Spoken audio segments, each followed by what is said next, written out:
Congressman Eric Burlinson says the US Congress is ready to force disclosure of UFO-related special access programs if the Trump administration doesn't. Tucker Carlson says the government is under supernatural control and wants you not to believe in the supernatural. Vice President J.D. Vance is obsessed with the whole UFO thing. Why aren't military witnesses with first-hand experiences with non-human intelligence not coming forward to testify before the US Congress? Tulsi Gabbard believes in extraterrestrial life, but is very coy about what she is allowed to reveal in her official capacity as Director of National Intelligence. Dr. Eric Davis says that non-human intelligence exists and are off-world extraterrestrial beings, yet insists that alien spacecraft have not been successfully reverse engineered.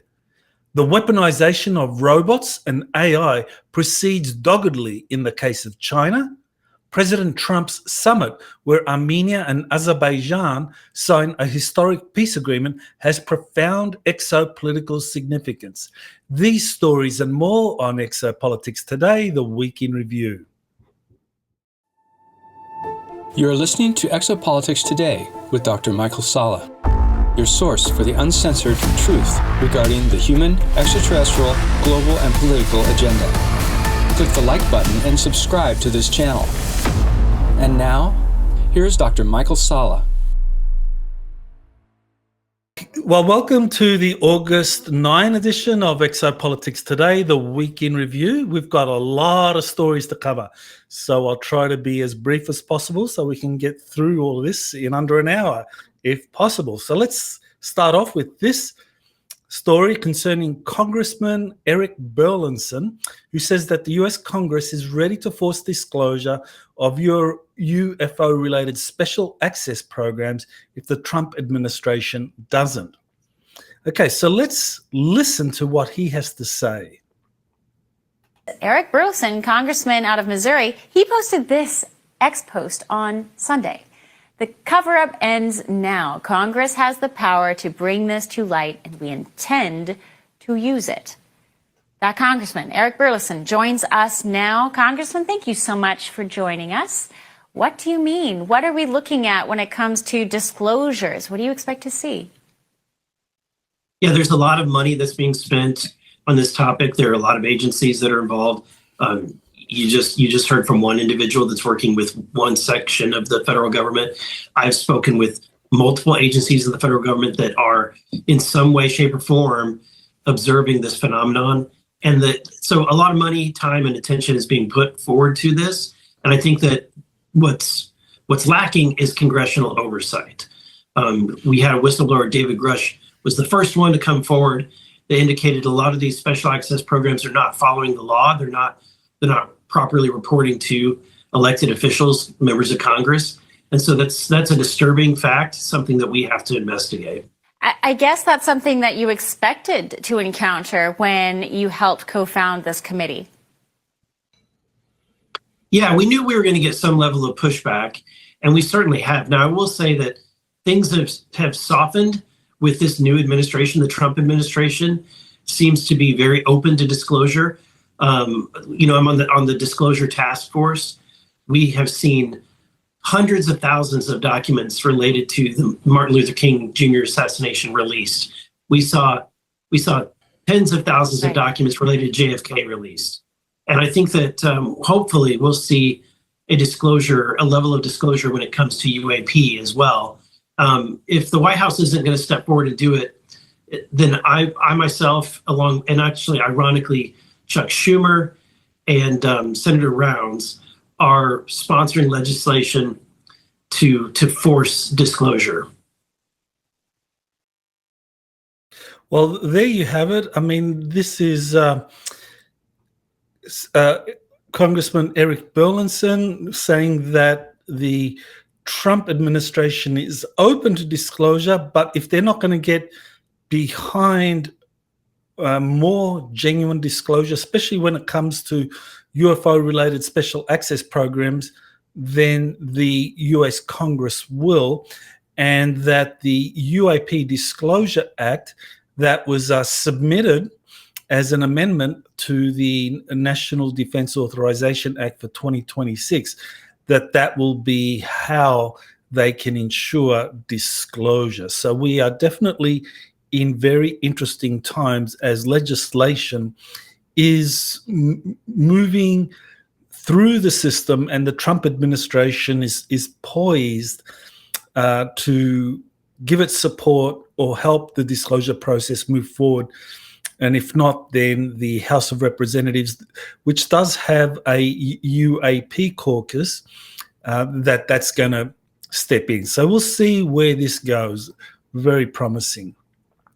Now, here is Tucker Carlson, who says that the government is under supernatural control, but doesn't want you to believe that the supernatural exists. So let's listen to what he has to say in this interview on the Sean Ryan show.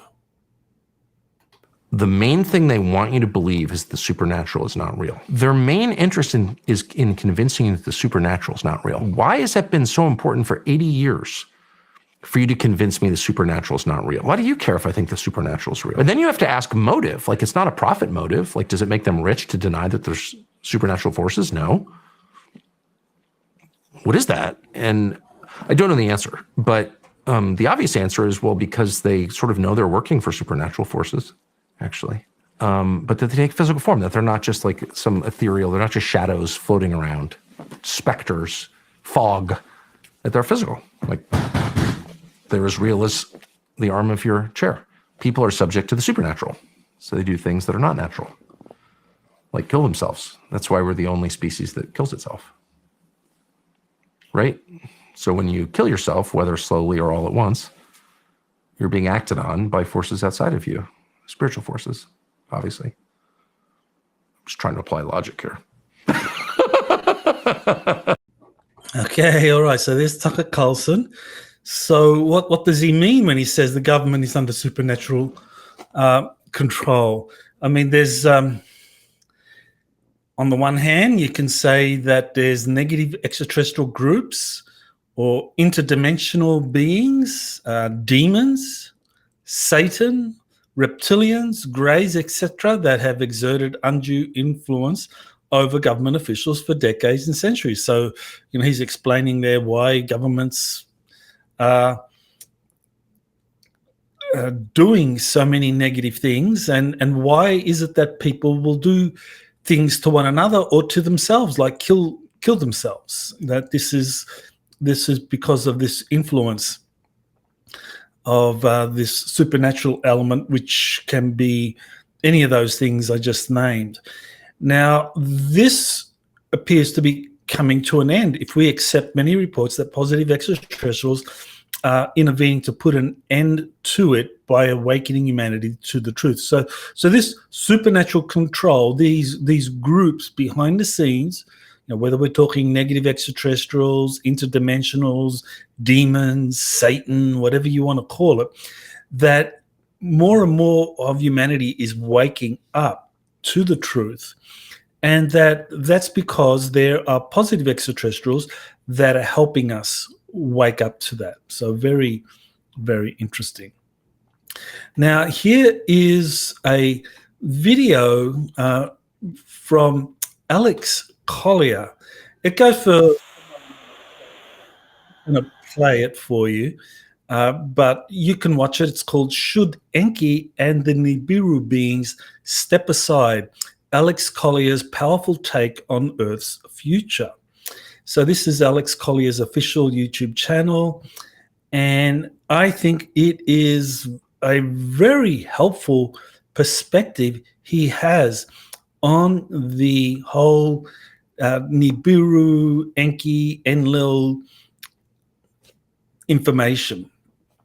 Now, what I think really is very helpful here is that we appreciate that there are different factions in the Anunnaki, and Alex Collier's take on it is that when you look at the historical records and in terms of what he was told by Andromedan extraterrestrials, that Enki or Ea was the good guy in the perennial conflicts with Enlil. So Enlil was like the asshole, if you like, or the one that was, I guess, he was the one that was ready to wipe out all of humanity because we were not living up to we weren't following the script, or that we were genetically altered in ways that he was not happy with,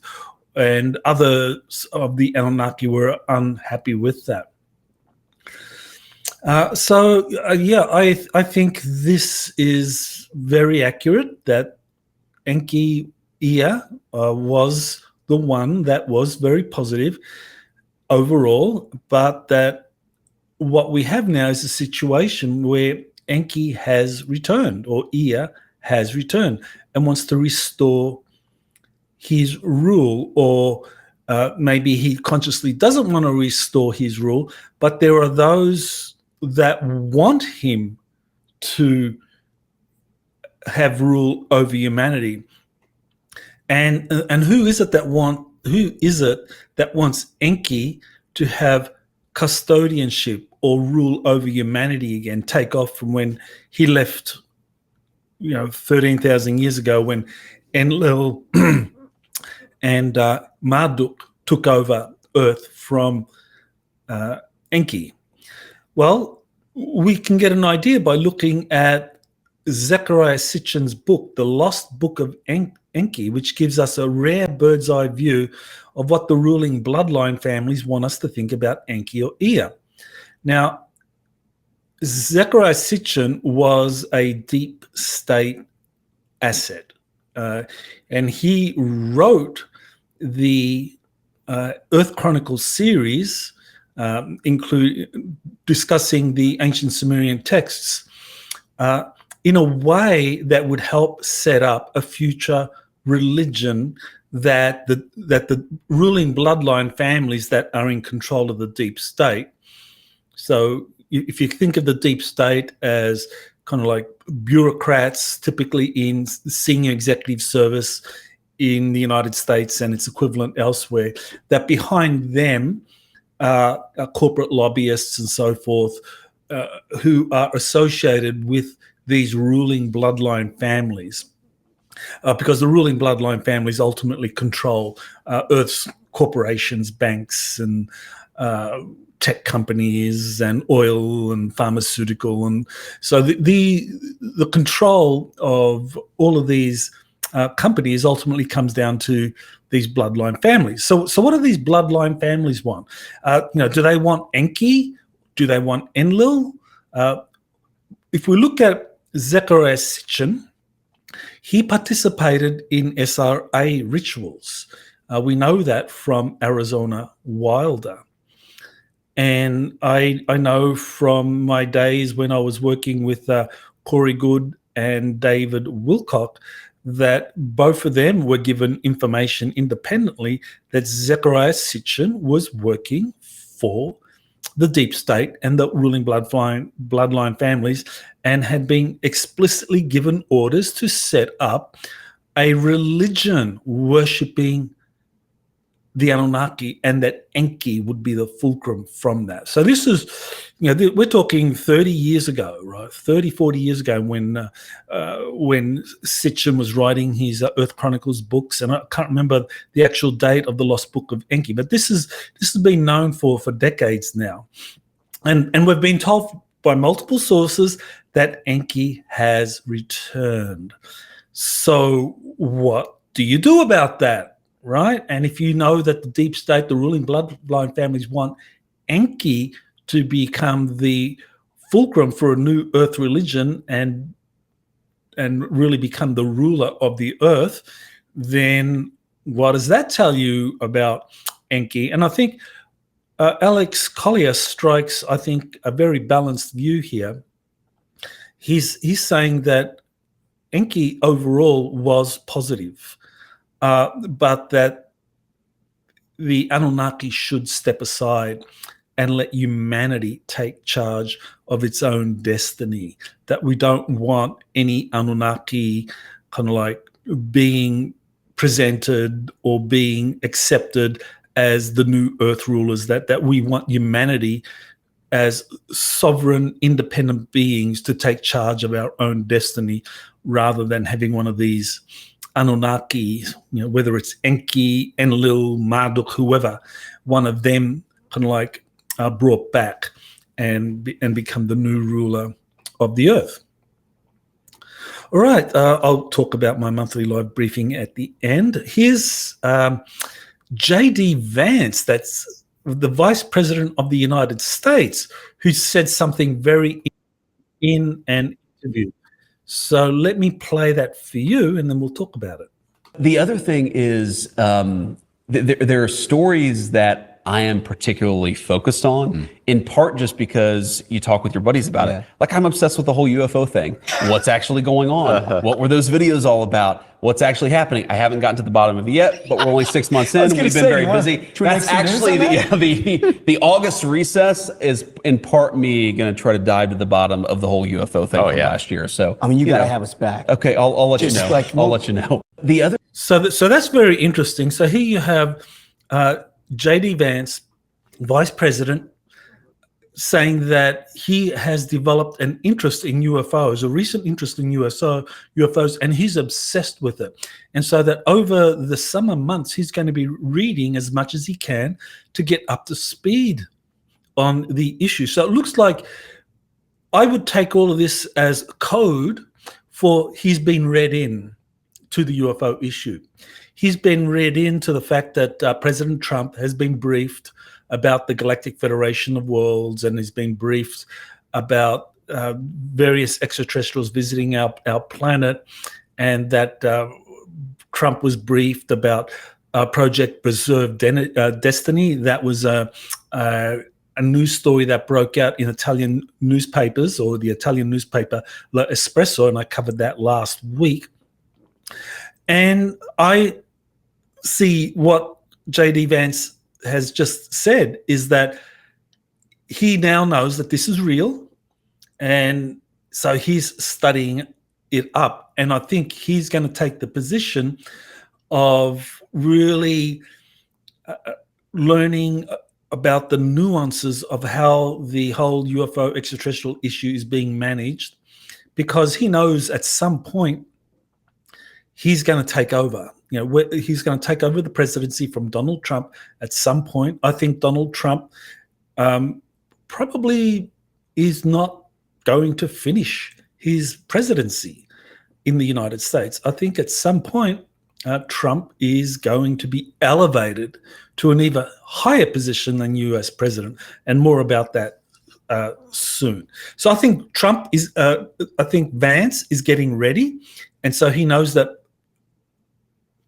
part of the position or part of the post that he currently holds, the job that he has as vice president is to get to the bottom of this issue and start making important decisions about it. And so this echoes what happened during the Eisenhower administration, where even though President Eisenhower was the president, it was Richard Nixon, his vice president, that actually was the one that was briefed on the UFO issue and really played a role in finding out what was going on, which is why decades later he was then subjected to Watergate, because Nixon knew too much.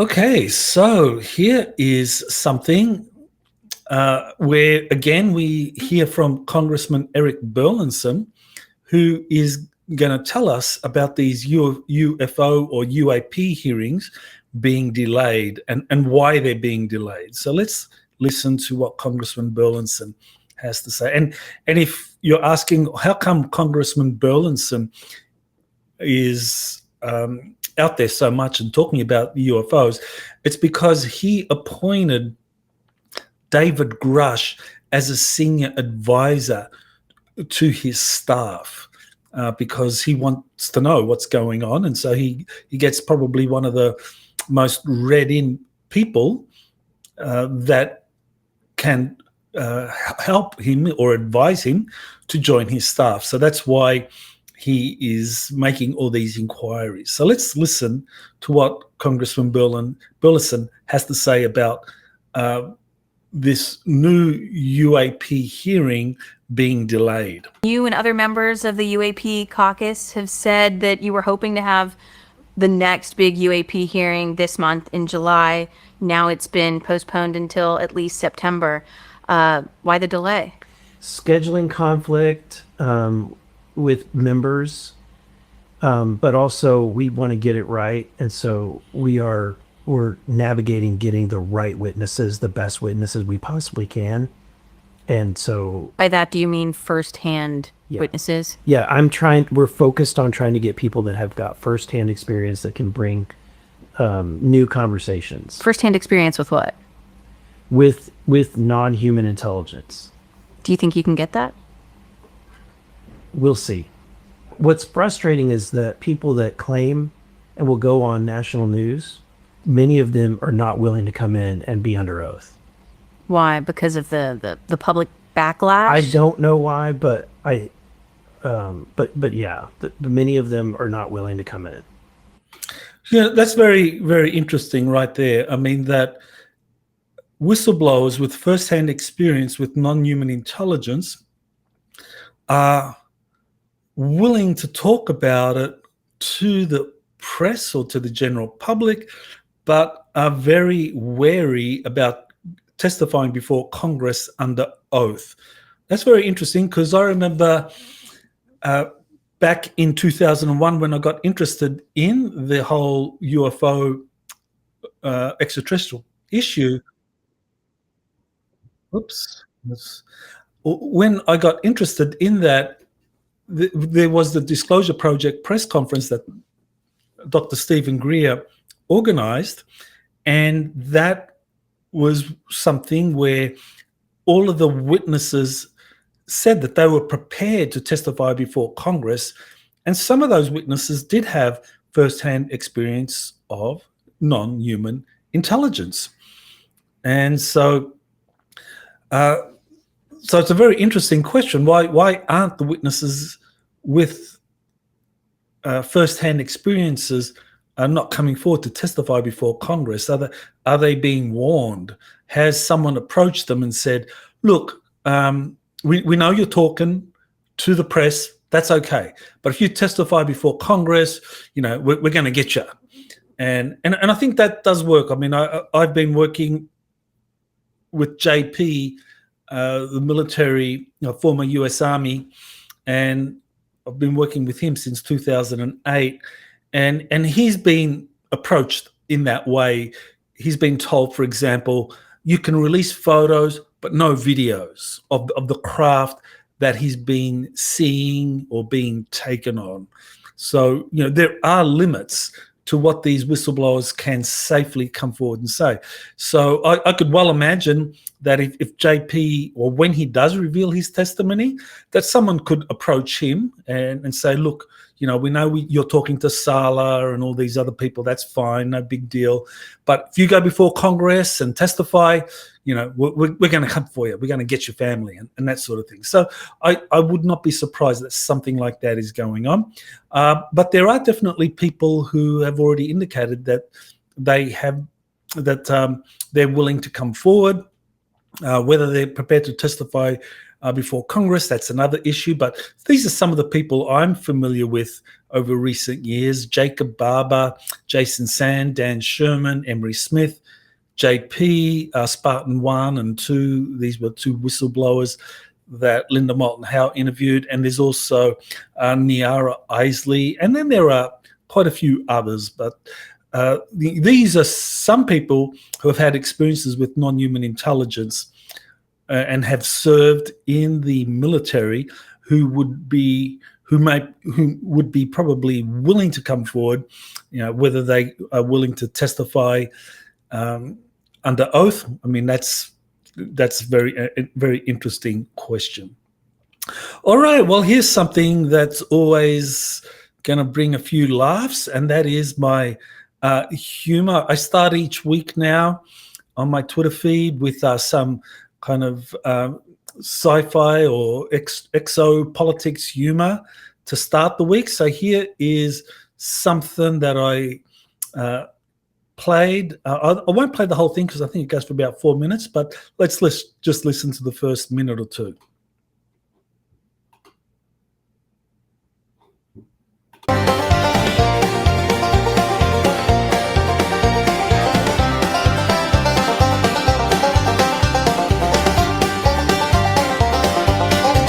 Out in Sector Bubba 9, past the Cracker Barrel Nebula, we're cruising through the stars in a rusted Winnebago. Picard's on the porch, wearing flip-flops and Crocs, sipping tea sweet, iced out his warp safe mason jar box. He says engage while lighting his pipe. Riker shirts off, grilling ribs with hype. Wesley runs up, tripwire on his foot. We laugh as he trips and lands face first and beam me up, there's gators in the nacelles. We got Borgs in the barn and tribbles in the wells. We're redneck trekkers, just warping with pride, with a trailer park, starship, and a possum inside. Warp speed, y'all, get it! Worth chugging moonshine, wrestling a raccoon, calls it a glorious hunt under the redneck moon. Troy's reading minds at the poker shack, says y'all feeling shame, and we say yeah, but it's fine with Jack. Data's playing banjo, trying to feel the groove. Emotion chip failed, but he's still busting moves. Dr. Crusher's run 'em backwood clinic, cure space scurvy with gravy and a biscuit. He'll set lasers to fried with that chicken on stun. O'Brien's got the grill and Jordy's fixing the bun. Q shows up drunk in a camouflage hat, turns a moonshine jug into a warp capacitator vat. Okay, well, there you go. So that's a lot of fun if you want to watch the whole thing. But definitely humor is a good way to start your week if you're going to be doing exopolitical investigations. So let's continue on. So here's my interview with Michelle Portofria, who is another witness who has come forward and talked about her life experiences. She was abducted at a very young age. She was identified by the deep state, by the negative extraterrestrials as a starseed, as a galactic envoy. And so they did a lot of things to her and also used her for different projects, got her to be part of their program on Mars, and she was exploited, of course. I mean, this is the common theme with a lot of starseeds, a lot of galactic envoys who are identified. Somehow the deep state, the ruling bloodline families, the negative ETs, they're able to track these souls, starseeds or envoys that are born on Earth, and they then traumatize these individuals or these children to such an extent that when they grow up, that they have been traumatized so much that, you know, they're not able to achieve whatever mission they're supposed to achieve.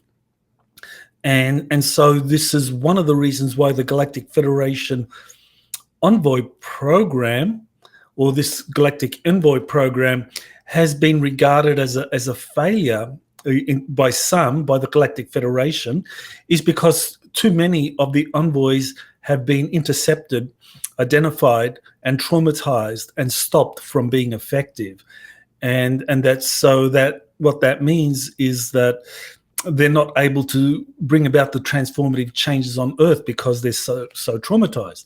But nevertheless, a few get through the trauma. They don't commit suicide. I mean, you know, many have, but those that don't commit suicide and go on to achieve some kind of connection with their star families, then they are able to start finally making a contribution. So that's what's happened with Michelle Portofrio. She went through a whole process of traumatization, but recently she has reconnected with her galactic family, and she has a husband up there working with the Galactic Federation of Worlds, and he is someone that has a mission, a very strong mission of warning humanity or helping humanity realize the dangers posed by AI and transhumanism, because her husband, and his name escapes me at the moment, I think it was Joanne, something like that, that her husband from this world, I think it was it Aldebaran? No, not Aldebaran. Okay, I'll have to go to my article to maybe see what it was. That her husband, here we go, Jorazel. Okay, so Jorazel, he came from a world that had been taken over by AI, where 90% of the population became transhumanists, controlled by the AI. In other words, they became Borgs. And so, fancy that you have AI taking over a planet so that 90% of the inhabitants become Borg. They're transhumanists, and the other 10% flee.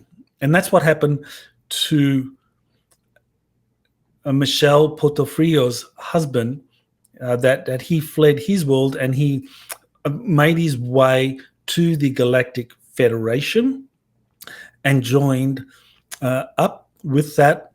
And now he is here along with the husband of Erica Amarina. She is another galactic envoy who's also got one of the most traumatic stories you could ever imagine. I mean, it really is horrible. And I mean, I've read Kathy O'Brien's book, The Transformation of America, and that was one of the hardest books I've ever had to read.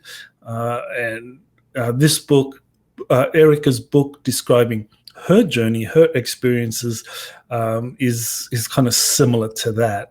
I mean, horrible what these women have been put through. But so Michelle Portofrio, she has shared her awakening and how she is working with the Galactic Federation to help warn humanity about the danger posed by AI and transhumanism. So very important that we keep that information in mind. Now, here's a fascinating telepathic communication between Valiant Thor and Dr. Andrea Martin, where they discuss a variety of topics. Now, first of all, people might ask, well, is Valiant Thor having communications with Earth beings? I mean, we know the very first person to talk about Valiant Thor and have communication with him was Frank Strangers, who met Valiant Thor at the Pentagon in 1957-58, and that Frank Strangers, ever since that time, maintained communications with Valiant Thor. Now, I did meet Frank Strangers in person. My wife and I met him back around 2006 and 7. And we met him in California, and then we flew him out to Hawaii for one of our conferences. And, we got to talk to him quite a bit. And he talked about Valiant Thor. And the thing is, one of the skill sets that I have is empathy. I can feel people, and I can connect to others that are being spoken about by the person. And so in the case of Frank Strangers, when he spoke about Valiant Thor, I got a feeling, and it was a very sweet, gentle, loving feeling. Frank Strangers had the same energy himself. I think he was clearly of that same civilization that Valiant Thor came from. So anyway, the bottom line is that I got to feel the energy of Valiant Thor as transmitted through Frank Strangers, who was talking about him to my wife and I. So when Andrea Martin was channeling Valiant Thor, well, actually channeling is the wrong word. She didn't actually channel him. She was more communicating with him, having a telepathic communication. But I could feel that same sweet, gentle, loving energy coming through. So it resonated with me as real. So what they discussed were things that topics such as starseeds or galactic envoys being taken up on extraterrestrial ships at night and choosing not to remember due to the danger that would cause them due to deep state intervention. So that was something that kind of resonated with me, because I've long suspected that I've been taken up on ships. I mean, I wake up often, and my wife also has woken up, we've got bruises and things like that, or you wake up and you're feeling exhausted as though you've been out all night, and it's like, I just had 5 hours, 6 hours sleep. How can I feel this way? But often I've woken up that way. And of course, because of my interest in the whole exopolitics field, I mean, we can talk about it more as an obsession. I mean, I've been obsessed by this field since 2001. It's like a bell was kind of like hit when I attended that Stephen Greer Disclosure Project, or when I saw that Disclosure Project video. When I saw that, I've been obsessed ever since. And I think that part of the reason is that the information I get when I do the research and interview people is similar to things that I have been experiencing at night, being taken up on these ships, and then choosing consciously not to remember anything. Otherwise, the deep state would intervene. So I feel pretty confident that something like that has been happening to me. Also, what they talked about in that interview, I already talked about the AI threat, transhumanism. Valiant Thor describes how the power of the deep state is being curbed by the Galactic Federation. So that's very interesting, because that pretty much matches what the Swaru material has been saying about the Federation now being in control of the Earth's or the solar system 3D matrix. That this 3D matrix that kind of limits our ability to manifest the reality around us that we choose, that the 3D matrix makes that very, very hard. It's quite a struggle. Whereas in 5D, which apparently is what most galactic civilizations operate in, that it's very easy to manifest things. And so also in this interview, or this communication, Valiant Thor discusses how the Federation underestimated the deep state's capacity to track galactic envoys and intercepted them at birth and subjected them to multiple traumas to retard their abilities. So this is a very, very important point. I think that this is definitely what has been happening, that all of us that believe or feel that we're starseeds, galactic envoys, that we have been tracked and we have been intercepted at birth. And if you look at your life, and I can see that, and I don't know about you, but I can certainly look at my life and say, yeah, how come this happened to me, and how come that happened to me? And I would say, well, that probably was because these dark actors wanted to kind of like make life as miserable and difficult as possible for me.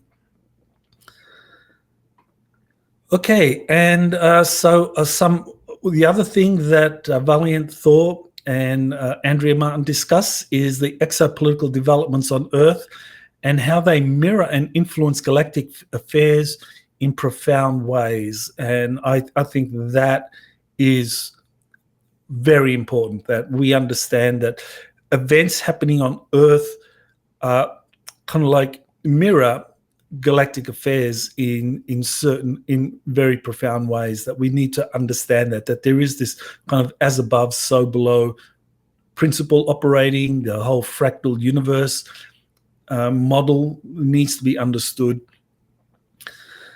Now, the question that many people may have is, well, how credible is Dr. Andrea Martin? I find her to be very credible due to her academic training and her willingness to risk her academic career on a topic that is so controversial. That's something I came across as well. I actually experienced that as an academic, and you spend years and years and years to get a Ph.D. and get a job teaching and so forth. And so you find at a certain point that, well, if you start talking about UFOs and extraterrestrial life, that your academic superiors don't like it, and you can lose your career over it. And that did happen to me, and it did happen to Andrea Martin eventually, or certainly it stunted her career in certain ways, even though I think she was allowed to teach several UFO classes, but I don't think they were very popular.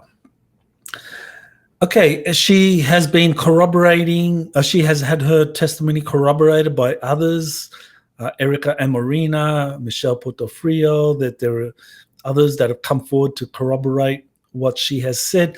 And she's been helping galactic envoys in coming forward and sharing their experiences. And that's something that I'm finding as well. I've been approached by a lot of people who also believe that they are galactic envoys, and I'm in the process of vetting them and finding out, finding their stories, exploring these, and then eventually presenting what I learn to the public and through interviews or articles and so forth.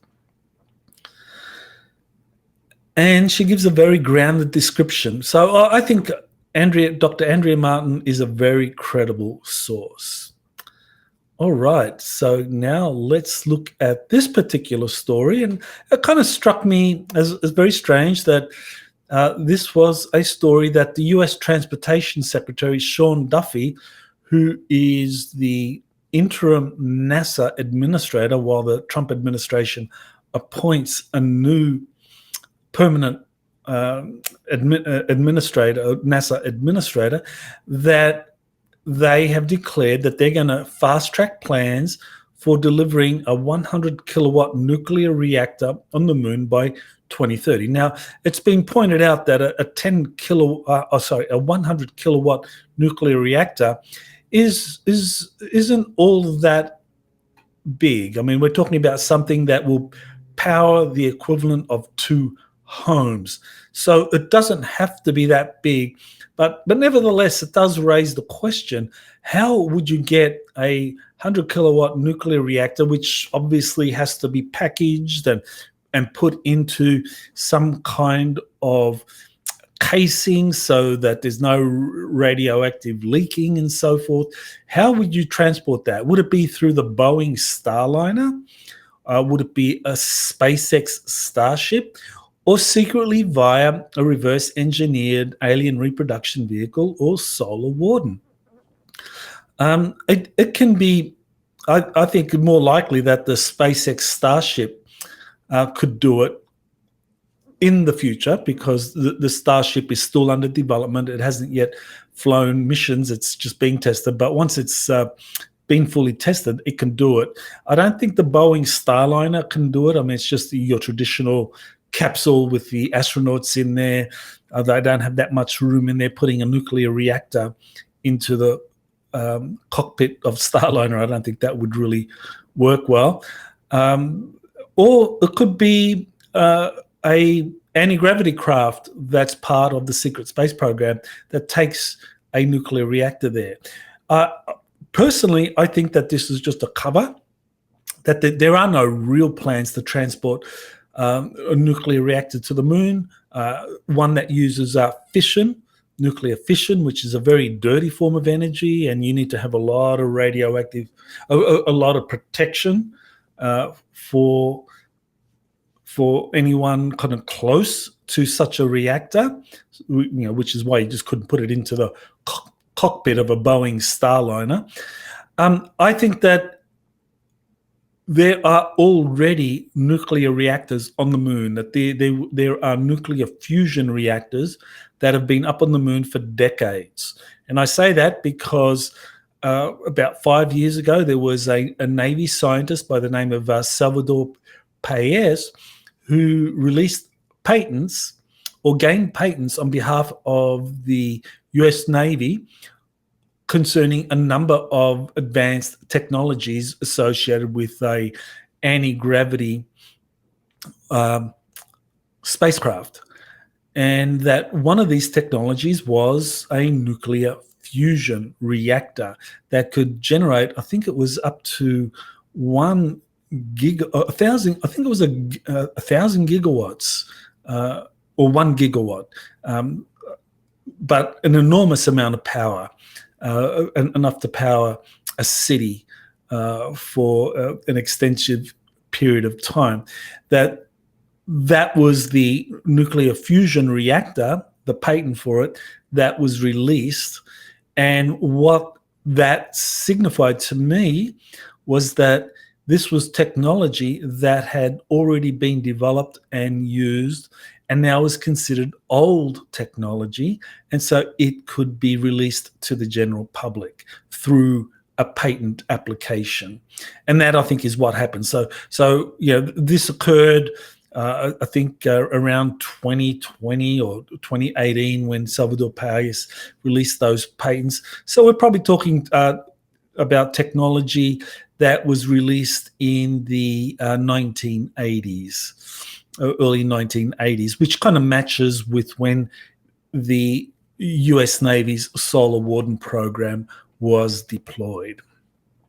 All right, so here is a comment by Dr. John Brandenburg where he says that 3I Atlas is not a comet. Comets are dirty snowballs of ices and silicate dusts, usually dominated by water ice, but also more volatile ices like carbon monoxide, which vaporizes beyond Jupiter. 2I Borisov displayed this. Oumuamua did not. So, and here you have some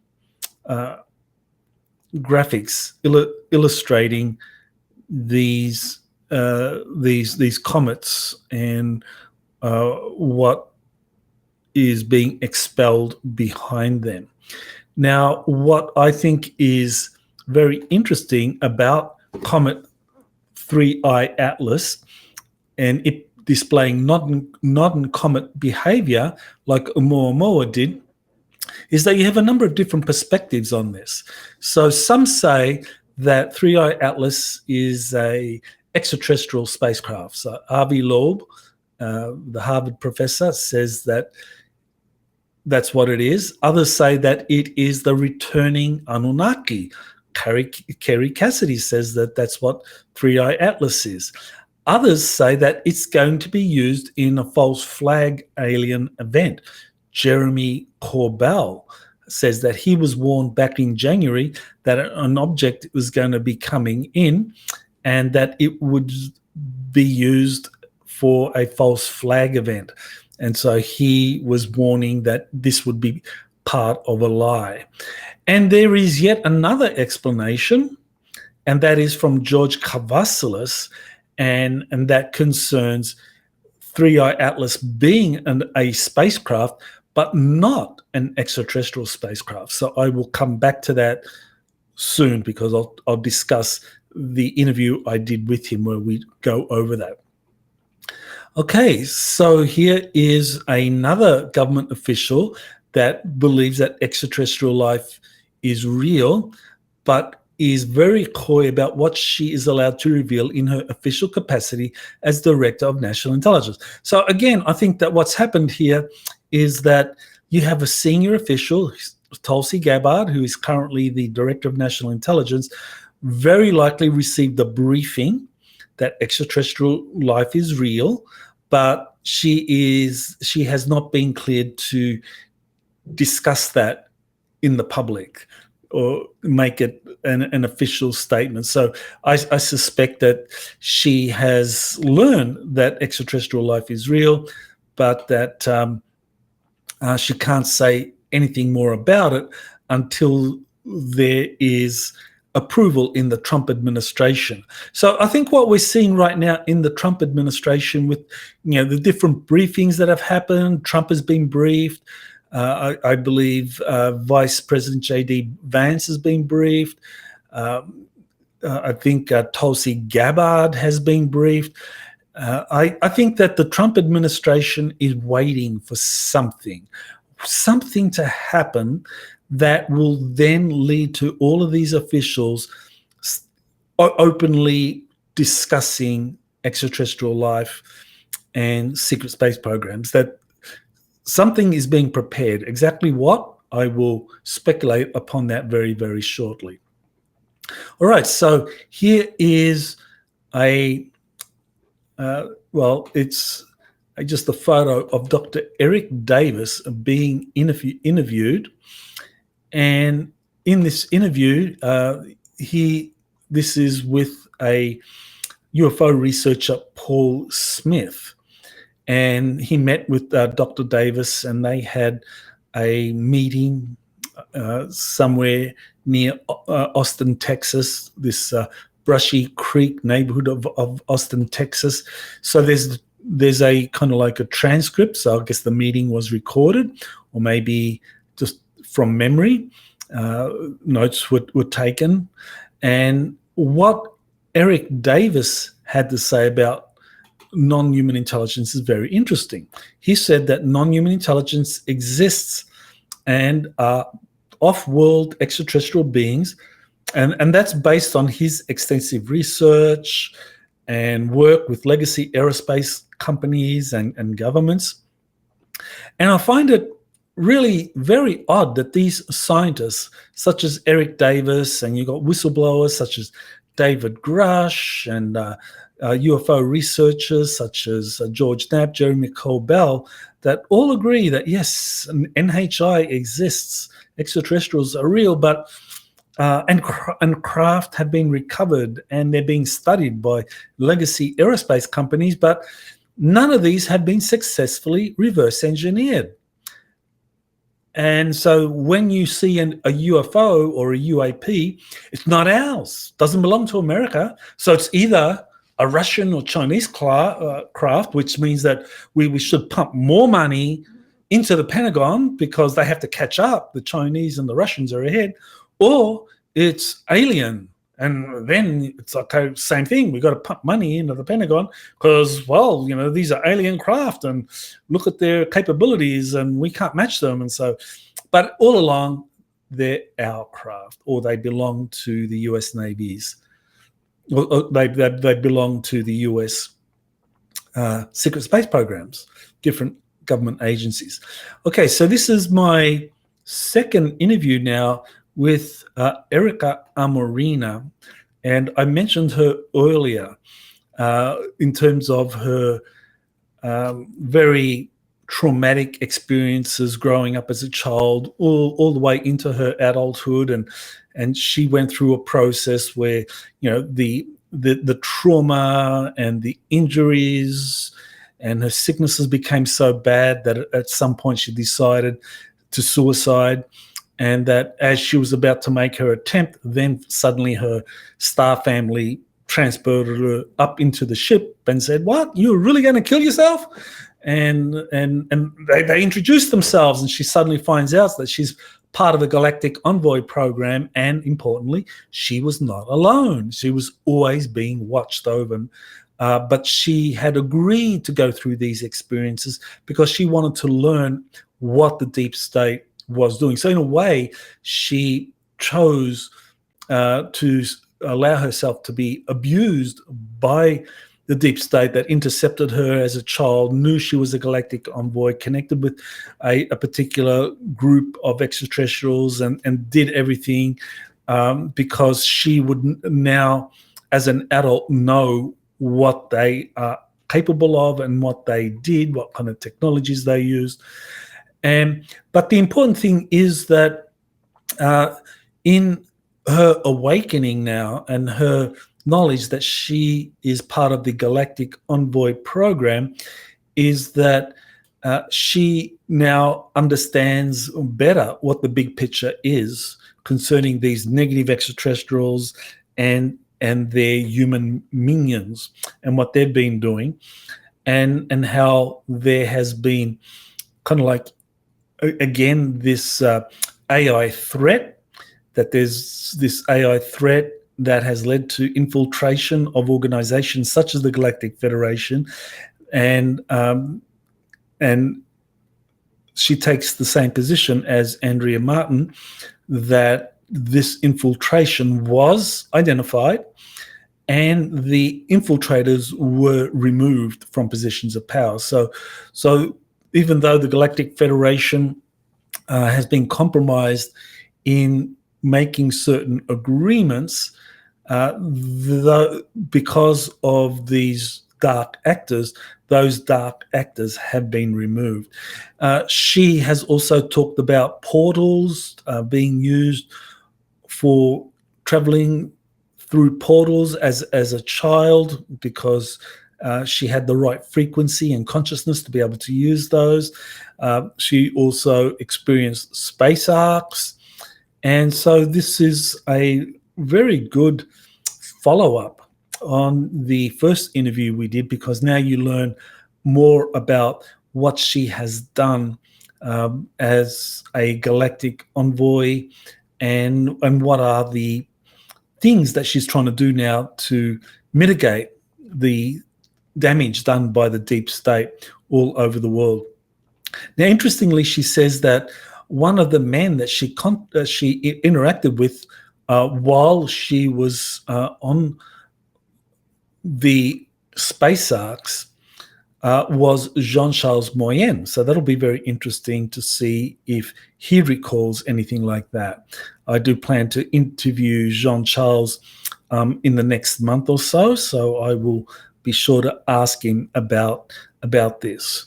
So once again, this is a very important interview because it emphasizes the dangers posed by artificial intelligence and why it is that we really need to be very careful.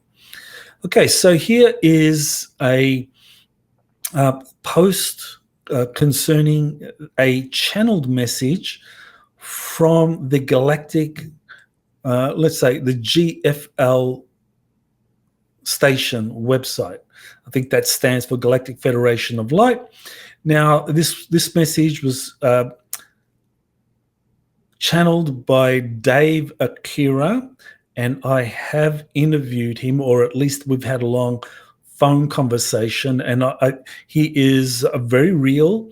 He is a former monk, Buddhist monk, and at an energetic level, I could feel him, and he is a very highly evolved soul. There's no doubt about it. After we talked, I remember feeling very high because it was like, wow, he's a very elevated individual. Now, that doesn't mean that you've got to accept everything that he's channeling, but it just gives us reason to be confident that the information is coming from very highly evolved sources. Now, as I said, you don't need to believe those sources or accept everything they say, but I think it's good to know what those sources are telling us and then make our own decisions based on us being sovereign, independent beings, or that we are infinite consciousness having a human experience, that our soul, our heart center is connected to the universe. And so we have the capacity to understand everything that is happening here.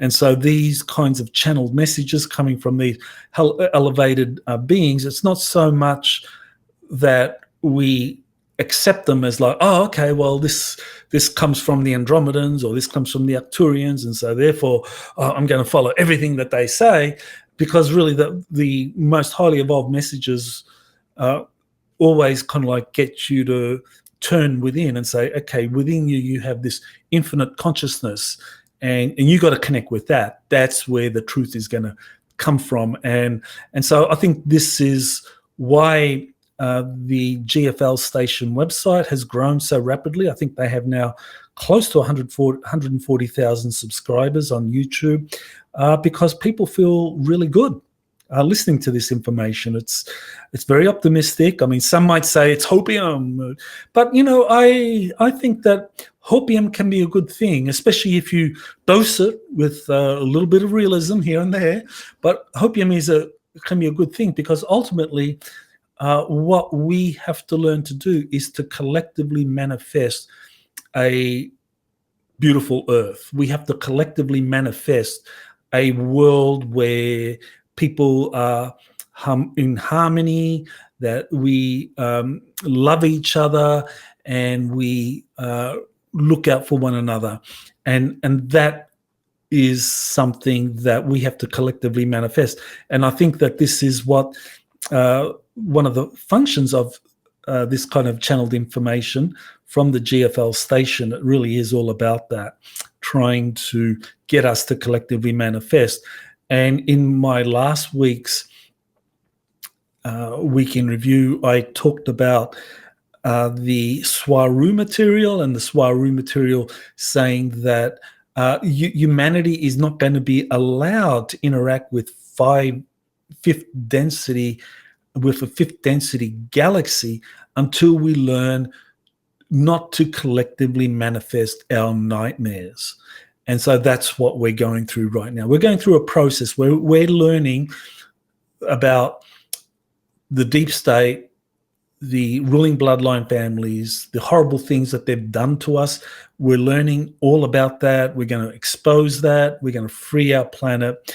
And then we're going to have to unlearn, or we're going to have to collectively manifest a perfect utopian society. Because what the deep state, what the ruling bloodline families did was that they manipulated us. They manipulated humanity to collectively manifest our worst nightmares. And that's what's happened. That's the history of humanity ever since the days of Atlantis. Maybe there were a few bright spots in there with Egypt and so forth. But I think overall, humanity has been tricked and manipulated into manifesting our nightmares, our worst nightmares, by the ruling bloodline families and the negative extraterrestrials. And so the positive extraterrestrials are trying to do the opposite. And so this is where they give this more positive or more the hopium type perspectives on what kind of world we're moving into. So I think that is a very good thing. Okay, so here's something that touches on what I've already said. This is a story concerning the dogs of war. China touts killer robot wolves. Okay, so these are killer robots. They kind of like a type of like artificial dog, if you like, but they're equipped with weapons. So you see a rifle on top of this kind of a quadruped, which they call a robot dog, or a wolf, if you like. Okay, so what in the world is all that about? Well, this is where we get into the whole weaponization of artificial intelligence through these robots, automated robots that are being trained how to kill humans.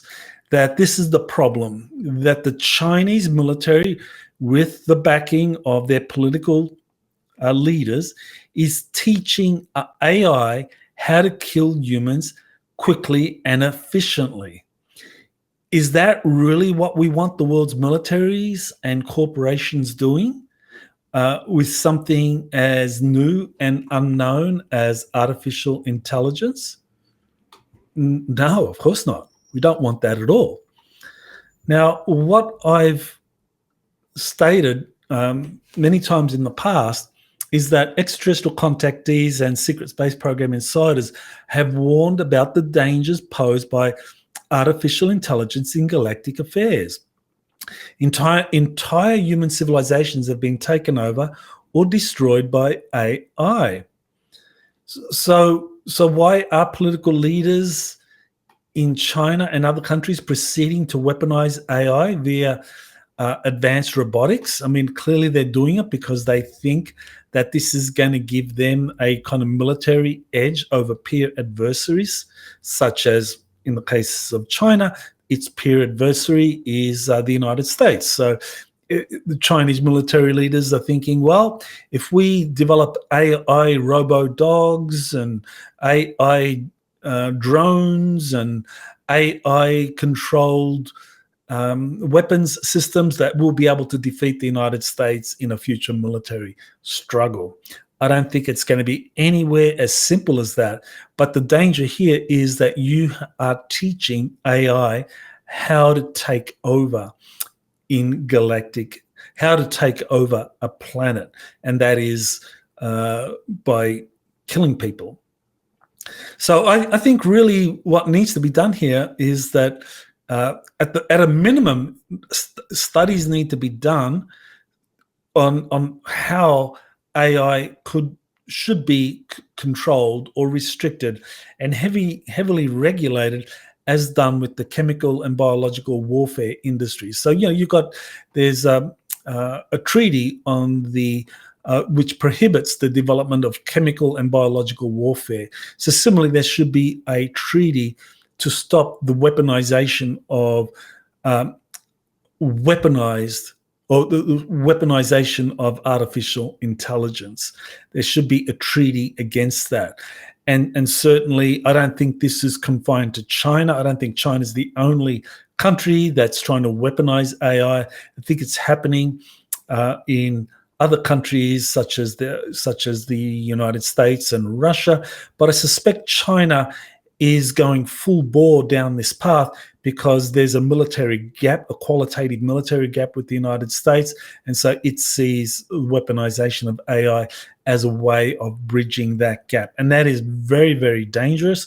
China really needs to step back from doing this, but I can't imagine that happening until the people in China wake up, or until its political and military leaders truly understand the dangers posed by AI. And I believe that there are leaders in China that have been exposed to this information, because I know from JP that China, the United States, Russia do collaborate when it comes to very high-level ancient builder race technologies such as space arcs that are being found. So China knows about ancient technologies, knows about ancient civilizations that were destroyed, and they're probably cognizant of the fact that AI is very, very dangerous. All right, so here is an important geopolitical development with profound exopolitical significance. So here is a report: President Trump to host a historic peace summit where the leaders of Armenia and Azerbaijan come together to sign a peace accord or a peace agreement. So this is where we get into the idea that there is something happening here involving President Trump, which goes way beyond his responsibilities as the president of the United States. So Trump's hosting this summit meeting with Armenia, Azerbaijan, where they're going to sign a peace agreement. We know Trump was also involved in resolving similar conflicts between India and Pakistan, Thailand, and Cambodia. And both of those were discussed in legacy media outlets as well as kind of pro-Trump outlets, where Trump was extolled for his efforts to bring a speedy resolution to these armed conflicts. And we know that Trump has also been leading efforts to resolve the Ukraine-Russia war, the Israel-Iran conflict, and the Israel-Hamas war. And he's had limited success at this point, But nevertheless, I think it's significant that he's been trying to resolve these conflicts all over the world. So why is Trump trying to do that? Why is this happening? Well, here's the exopolitical significance to all of this. Trump is working with the Galactic Federation of Worlds. And this is something I've discussed in the past. There was the revelation by Haim Eshed in 2020 that Trump was working with the Galactic Federation. David Grush revealed to Congressman Eric Burlinson that Trump was briefed about extraterrestrial life. And we also know from this Italian newspaper, L'Espresso, that Trump was briefed about Project Preserve Destiny. So Trump knows about the Galactic Federation. And he knows that one of the conditions for open contact is world peace, that the Federation is saying, look, before we reveal ourselves, before your planet is ready for open contact, you need to establish world peace.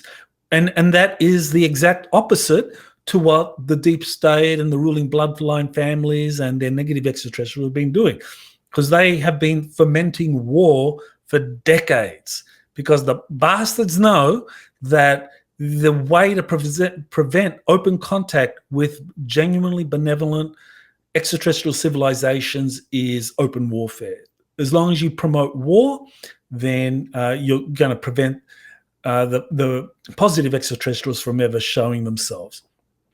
Now, this is where it gets very, very interesting.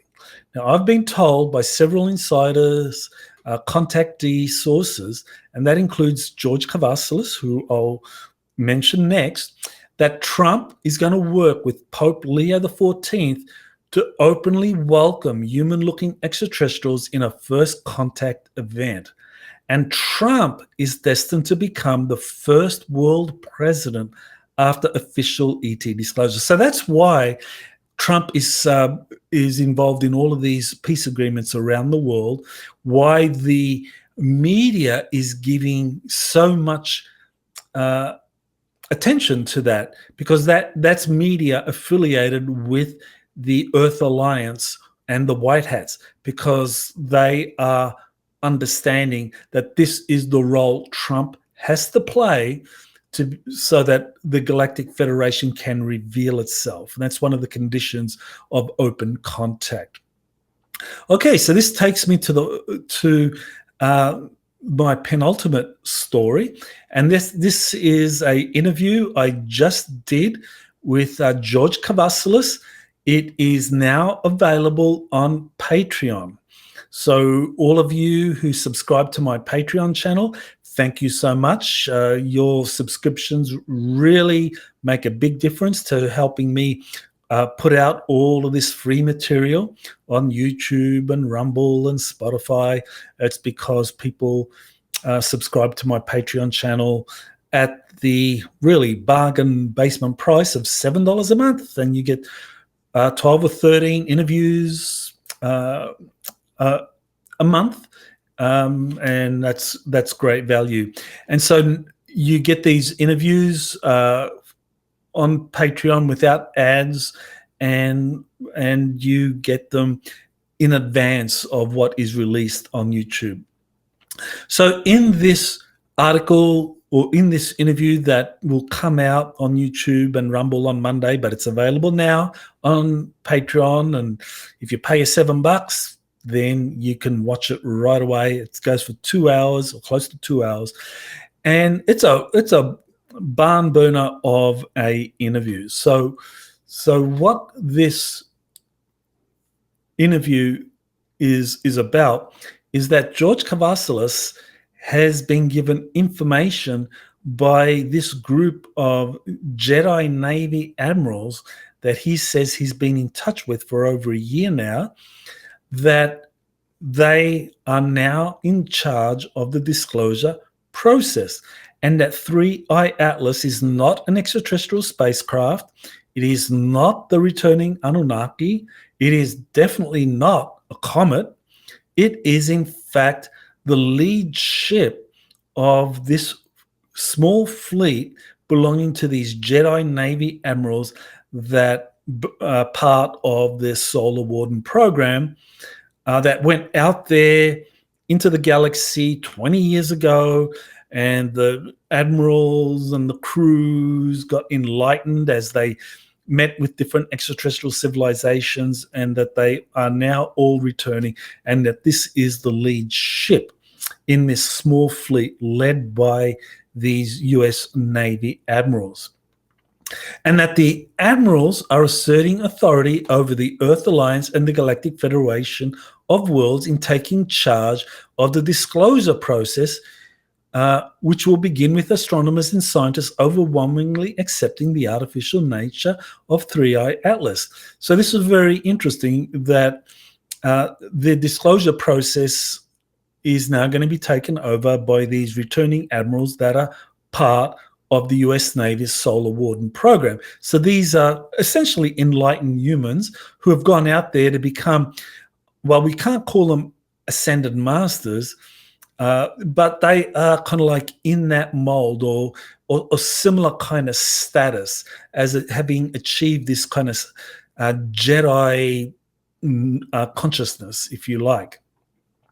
So Kavasilis says that by 2027, when Three-Eye Atlas completes its return trajectory through our solar system, and that its passage through our solar system involves it rendezvousing with all major planets, and that the reason for that is that it is communicating with all the civilizations on all of the major planets, that many of the planets contain civilizations in their inner Earth regions, and that this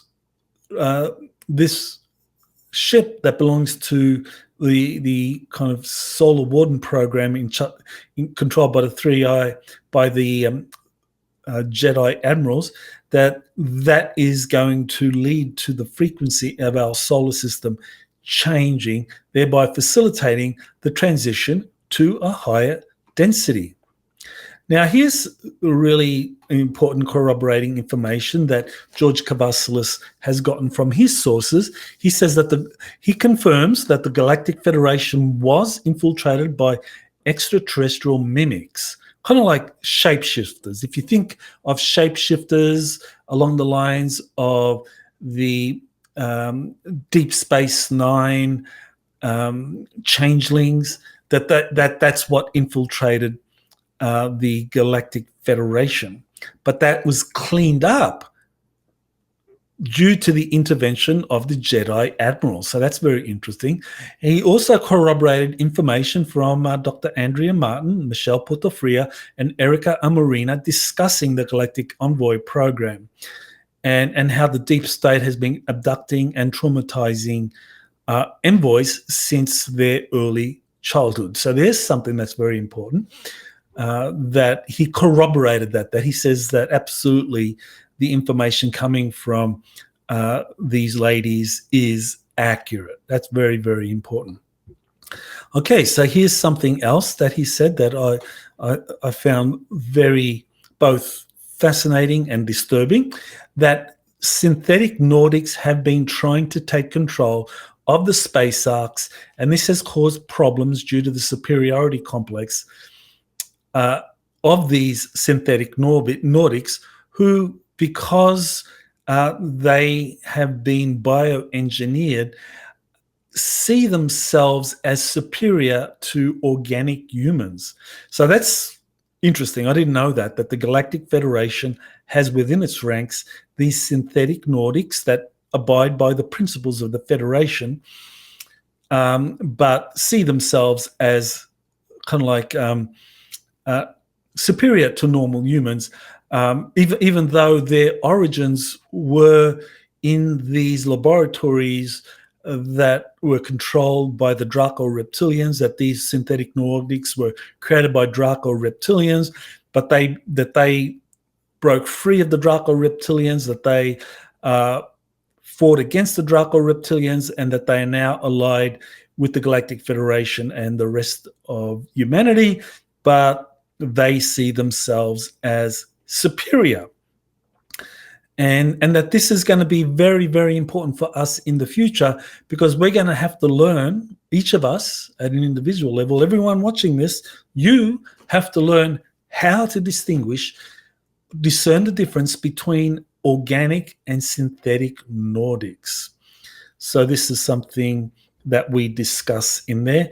So, and finally, George just talks about his participation in secret official meetings in Washington, D.C., in the Washington, D.C. area, discussing future disclosure initiatives, which will be culminating in President Trump becoming the preeminent world leader in open contact after he and Pope Leo XIV officially welcome human-looking extraterrestrials to Earth by 2027. So always risky giving a date, but I mean, we do see things happening with the Trump administration and with Trump signing all these peace agreements, being briefed about the Galactic Federation and the election of an American Pope. That all of that, I think, does point to something like this happening. Now, George Kavassilis is someone that is not just an extraterrestrial contactee, but he has also been flown to the United States to attend these high-level meetings. So this is something that is, I think, a plus as to the credibility of George. So I think his information is very, very important. So this takes me now to the final story, which is the monthly live briefing, where I am going to be talking about the top stories over the last month. And I'm going to be talking about a variety of topics that made the news, and that will include this information that has been received about 3i Atlas. So this webinar will be on next week. So we are talking about 7 days from now. So that's the 16th of August. It's 3i Atlas Alien Invasion Scare is the subtitle for that. And that's where I will share all of the information and go into detail into what the different sources are telling us about 3i Atlas and what it represents. So if you are a level 2 member of my Patreon channel, you get to do the monthly briefing for free. It's all part of that membership level of $18 a month. If you are not a member of Patreon and you just want to attend this webinar, then you can do it by just going through Crowdcast. You pay a little bit more, but nevertheless, it'll be there for you on Crowdcast if you want to watch repeats of it at any time. So that is it for the week in review for August 9. Thank you for listening and watching, and I look forward to seeing you next week. Aloha. You have been listening to Exopolitics Today with Dr. Michael Salla. Please remember to like, share, and subscribe to this channel. Join or start a conversation in the comments.